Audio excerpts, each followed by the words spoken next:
खबर है जोधपुर से। 27 जुलाई राजस्थान नर्स एसोसिएशन जोधपुर द्वारा मथुरा दास माथुर चिकित्सालय की व्यवस्थाओं में सुधार एवं नर्सिंग अधिकारियों से जुड़ी विभिन्न समस्याओं के समाधान की मांग को लेकर अस्पताल अधीक्षक डॉक्टर विकास राज पुरोहित को विस्तृत ज्ञापन सौंपा गया। एसोसिएशन के अध्यक्ष जगदीश जाट ने बताया है कि संगठन की आम बैठक में चिकित्सालय के विभिन्न वार्डों एवं विभागों के कार्यरत नर्सिंग अधिकारियों से प्राप्त सुझावों और समस्याओं पर विस्तार से चर्चा की गई। बैठक में रोगी हित नर्सिंग सेवाओं को गुणवत्ता तथा अस्पताल की प्रशासनिक व्यवस्था को अधिक प्रभावी बनाने के उद्देश्य से कई महत्वपूर्ण प्रस्ताव सर्वसम्मति से पारित किए गए। ज्ञापन में प्रत्येक वार्ड की प्रत्येक शिफ्ट में पर्याप्त संख्या में सफाई कर्मचारी, हेल्पर, स्लीपर एवं सुरक्षा गार्ड उपलब्ध कराने तथा उनकी उपस्थिति वार्ड प्रभारी से सत्यापित करवाने की मांग की गई है। साथ ही प्रत्येक वार्ड में कंप्यूटर, प्रिंटर एवं निर्बाध सर्वर सुविधा उपलब्ध कराने, योगी भार एवं बेड क्षमता के अनुसार नर्सिंग स्टाफ का वैज्ञानिक पुनर्निवास करने तथा बेड उपलब्धता के आधार पर पारदर्शी भर्ती व्यवस्था लागू करने की भी मांग की गई है। इसके अतिरिक्त इवनिंग एवं नाइट सुपरवाइजर के लिए आपातकालीन संपर्क व्यवस्था, ब्लड ट्रांसपोर्ट सिस्टम, जवाबदेही केयर टेकर व्यवस्था, एमएससीपी सर्विस बुक और अन्य सेवा संबंधित प्रकरणों का समयबद्ध निस्तारण, सुरक्षित पार्किंग, आधुनिक केस की स्थापना, उत्कृष्ट सेवा सम्मान में पारदर्शिता, वार्डों में अधिनिकृत वीडियो रिकॉर्डिंग पर रोक, नाइट ड्यूटी में पारदर्शी रोटेशन प्रणाली तथा महिला कर्मचारी की सुरक्षा सुनिश्चित करने की भी मांग रखी गई है। राजस्थान नर्स एसोसिएशन ने स्पष्ट किया है कि यह ज्ञापन केवल कर्मचारियों की समस्याओं तक सीमित नहीं है, बल्कि उसका उद्देश्य मरीजों को बेहतर, सुरक्षित एवं गुणवत्तापूर्वक स्वास्थ्य सेवाएं उपलब्ध कराना तथा चिकित्सालय की कार्य प्रणाली को आर्थिक, उत्तरदायी और प्रभावी बनाना है। संगठन ने अधिकारी अधीक्षक से सभी मांगों पर सकारात्मक एवं समयबद्ध कार्रवाई करने का आग्रह किया है। साथ ही चेतावनी दी है, यदि मांगों का शीघ्र समाधान नहीं किया गया तो संगठन लोकतांत्रिक तरीके से अपना विरोध दर्ज कराएगा। रखा जाए। साथ ही साथ उनको हमने समाधान भी लिखा है। हम आज ज्ञापन देकर अधीक्षक को 10 दिन का समय देंगे। उस 10 दिन के अंदर हम उसका निदान मांगेंगे।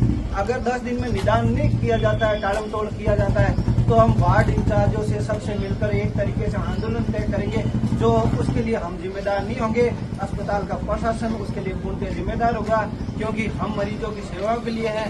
लेकिन इनके द्वारा जो जिस प्रकार की अव्यवस्थाएं बनाई जाती है, उनकी वजह से ना तो मरीज सेवा ले पाता है, ना हम ड्यूटी ढंग से कर पाते हैं। बस लेने वाले मेवा ही मेवा लेते हैं। तो उस मेवा भले ही लो, लेकिन हमें सेवा अच्छे से करने दो, उसी को लेकर हम आए। ठीक है, अभी सर से मिलते हैं, अंदर चलते हैं। हमारी शक्ति कौन से? एकता। जिसमें इस अस्पताल के नर्सिंग अधिकारी, आम नर्सिंग अधिकारी वर्ग जो भी उनकी समस्याओं को लेकर या अस्पताल की समस्या, उसमें से कम समस्याएं काफी है, लेकिन बाजी को जायज समस्या 13 समस्या आसपास में। तो उसी को लेकर आज हमने आपको ज्ञापन कर रखा, एक बार आपको सूचित करें हम ये समस्या। उसके बाद हम एक टाइम बाउंड आपको मतलब यूनियन की तरफ से 10 दिन का हम समय देख भाई, उसमें आप इनका सोल्यूशन करवाएं। फिर नहीं होता है, हम लोकतांत्रिक तरीके से हम हमारे सेंटर के लिए, अस्पताल के लोग मरीजों के लिए हम हमारा आंदोलन करें, जो भी करें। तो सर पहली समस्या सबसे बड़ी सफाई कर्मचारी, मैं आपको पूरा दिखा देता हूँ। इसमें समस्या भी है, उनका निदान भी है, सारा लिखा हुआ।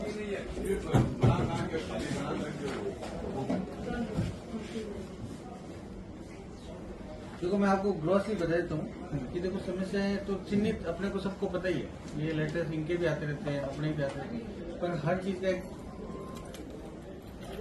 लिमिट जो अपने संसाधन होते हैं ना, उन्हीं के हिसाब से रिजॉल्व होता है ना। आइडियल सिचुएशन एक अपना गोल जरूर होता है, लेकिन अपने को जो व्यवस्था है उनको तो मैनेज करना ही पड़ता है। अब ये वार्डों में सफाई कर्मचारी तो इसका तो नया कर रहे हैं अपने, क्योंकि प्रिंटर और ये तभी करेंगे तब अपने सब में हो जाएंगे, है ना। कंप्यूटर हमने मांग लिए तो इसकी भी कोई दिक्कत नहीं है।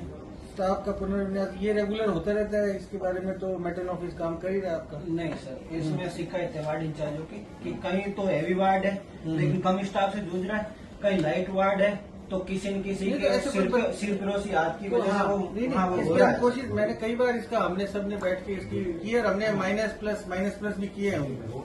हमने वो ड्यूटी चार्ट बना के भाई यहाँ से -1 करो, 2 करो, यहाँ +2 करो, +1 करो, ऐसा भी किया। हमारे हर बिल्डिंग में नर्सिंग अधीक्षक है सर, उनकी कमेटी बनाई जाए, एक कमेटी, वो कमेटी वार्ड टू वार्ड वो करे, उनमें जैसे आईसीयू से कार्य करे हुए भी नर्सिंग अधीक्षक है, तो वार्ड संभाले ब्रेन ट्रॉमा वाले भी है, तो सर वो कमेटी बना तो के वो आजकल है ना जो एक्टिव मेटर्स बनाए गए हैं कार्यक्रम, उनकी कमेटी बना दो सर, जो रिपोर्ट दे कि भाई वो बात कर ले, काम करे, वो काम करेंगे तब कुछ रिपोर्टिंग होगी ना भाई। उनको मैटर actively बनाने का कारण यही है कि वो अपनी अपनी बिल्डिंग्स में मैनेज करें। उनको लेंगे हम साथ, उनको लेंगे तभी तो सर वो बताएंगे, जैसे कोई जैसे मैं तो फिर बढ़े इसीलिए ये ऑर्डर्स किस लिए उनको एक्टिवली पार्टिसिपेट करा। ओपीडी वाले क्षेत्र है ना सर, 1-1 साल से छोटे बच्चे वाले जो बीमार है वो तो वार्डों में जूझ रहे हैं, क्यों ओपीडी में क्या उनको जगह नहीं दे सकती लाइट जगह पे? ये तो पता यहाँ ये चीजें है कि नहीं? देखो वैसे तो पूरा कंसिडर किया जा सकता है, ये जितने भी खड़े हैं ना इन सबको आप पूछ लो कि जितना कंसिडरेट मैं हूं ना कि कौन कब बीमार होती है बच्ची, कौन बच्ची है, कौन सीसीएल है, मैंने आज तक किसी को मना नहीं किया, समझ लो। और कोशिश ही करते हैं, लेकिन ये जरूरी नहीं कि सारे नहीं, बच्चे वाले सारे ओपीडी में लग जाएंगे तो फिर तो वार्ड में काम कौन करेगा। भैया जो आपको पता है कि अपने जो यूजुअली चाइल्ड बियरिंग एज में बच्चे बहुत सारे होते हैं, तो सबके किसी न किसी नहीं, किसी उनका 2 ही महीने का है। किसी 1 साल का, मैं ये रहेगा इशू। सिंपल सी बात कह रहा हूँ सर, जैसे कोई बीमार व्यक्ति है, हाँ, तो उसका पूरा ध्यान हाँ। रखा रहता है, मेरे लेवल पे, इनके लेवल पे, उस पर स्पेशली लिखा रहता है कि इसकी कंडीशन को कंसीडर करते हुए इनकी मदद की जाए। आप हर एप्लीकेशन पे देख लेना, ये लिखता हूँ बीमार और जेन्युइन हाँ। कंडीशन हो उस पर तो अपन हमेशा से और बहुत ही पॉजिटिवली हम ध्यान रखते हैं, किसी को परेशान करने वाली बात ही नहीं है। यहाँ मीटिंग ली, स्टाफ ने ही मुद्दे रखे हैं, ये मेरे नहीं है, वो उन लोगों के जो और यहाँ ये आके क्रैच बोलने से वाला- सोचते हैं। क्रैच वाला नहीं, हाँ। मुद्दे सारे अच्छे हैं, हाँ, मुद्दे सारे जेन्युइन हैं और मुद्दे सारे अच्छे हैं, और इस पे अपने मिलकर काम करेंगे। और क्रैच की अपन ने पहले भी बात की थी, लेकिन वो बैठी नहीं, अब दोबारा प्लान करते हैं इसके ऊपर, है ना।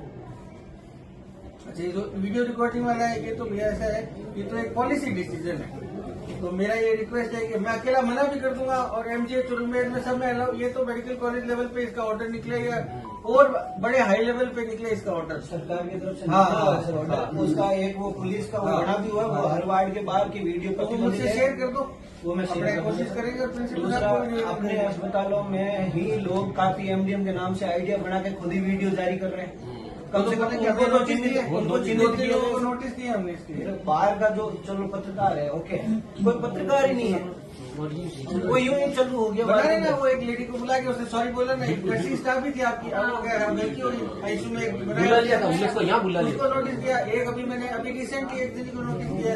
भाई इसमें तो आपके भाई हम जैसे हमको पता चलता है उस पर तो अंकुश लगाएंगे। ठीक है, we will do it।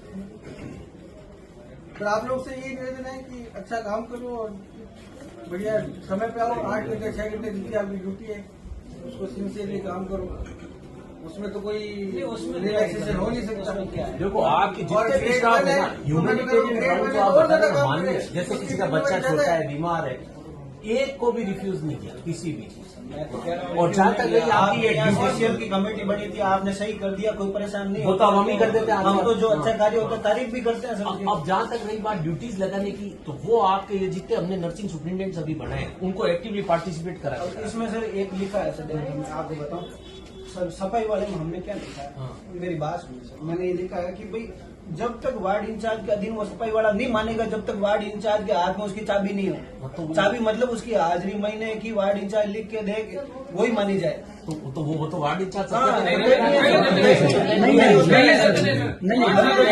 पाँच साल से बंद नहीं पड़ा सर, कोई नहीं है सर, वार्ड इंचार्ज आपके मानसिक सत्यापन वार्ड इंचार्ज से लिया जाए सर उनका। इसमें कभी नहीं अगर होगा। नहीं है तो फिर उनको वो तो तो बना पाबंदी दिया है। मैंने इसका उस बिल पे भी मैंने लिख दिया कि जब तक वार्ड से आपका प्रभारी। डिप्टी प्रभारी करके ऐसे पूरा एक चैनल, पूरा चैनल। बना दिया था। कंप्यूटर वाला सर से बात होगी, ठीक है, सर्वर और वो नहीं होगा तब तो ठीक है। एक सर सबसे बड़ी बात ये हमारी स्टाफ वाला, इसके लिए सर कमेटी था, आप सब नर्सिंग अधीक्षक के बनाओ, चाहे डॉक्टर्स को डिप्टी स्टूडेंट के साथ डालो, लेकिन एक बार हर वार्ड में कहाँ मरीज है, कहाँ नहीं है, कहाँ आईसीयू है, कहाँ ओटी है, कितना स्टाफ है, कितना कम है, अपने सबको पता है। सब होमवर्क करा हुआ है, आप तो कर देंगे, सब कुछ हम बताते हैं। एक सबसे बड़ी लड़ाई होती है बेड उपलब्धता को लेकर। ओपीडी इमरजेंसी घर से सीधा एडमिट कर लिख के भेज देते हैं, कभी ये नहीं देखा जाता है उस वार्ड के अंदर चलो नहीं होता बेड, गवर्नमेंट अस्पताल अपने अपने को लेना होता है, लेकिन क्या उस मरीज की काउंसलिंग वहां से होती है? उनको पता होता है बेड नहीं, लेकिन काउंसलिंग नहीं की जाती। हाँ बेड नहीं मिलेगा, थोड़ा टाइम लगता, हम व्यवस्था नहीं, काउंसलिंग की जाती है, वार्ड में जाके वो लड़ता। तो क्या ये हमारा भी नहीं है कि हम मात्र एडमिशन करने तक नहीं रहे? थोड़ी बहुत तो हमारी भी जिम्मेदारी बढ़े। नहीं देखो, इसके लिए मैंने एक तो आप लोगों का ग्रुप बना रखा है ना, उसमें मैं सुबह और शाम दोनों टाइम मैं खुद पढ़ता हूँ उसको, किस वार्ड में कितने, और वो सारी सूचना मैं इनके इमरजेंसी में डालता हूँ, जबकि ये काम मेरा नहीं है, फिर भी I do this job. Resident देखते ज्यादातर। हाँ नहीं, पर एडमिट करने वाले डॉक्टर्स को भी ये बात हमने कह दी, क्योंकि ये बात बहुत पुरानी चल रही है कि भाई जब बेड नहीं था आप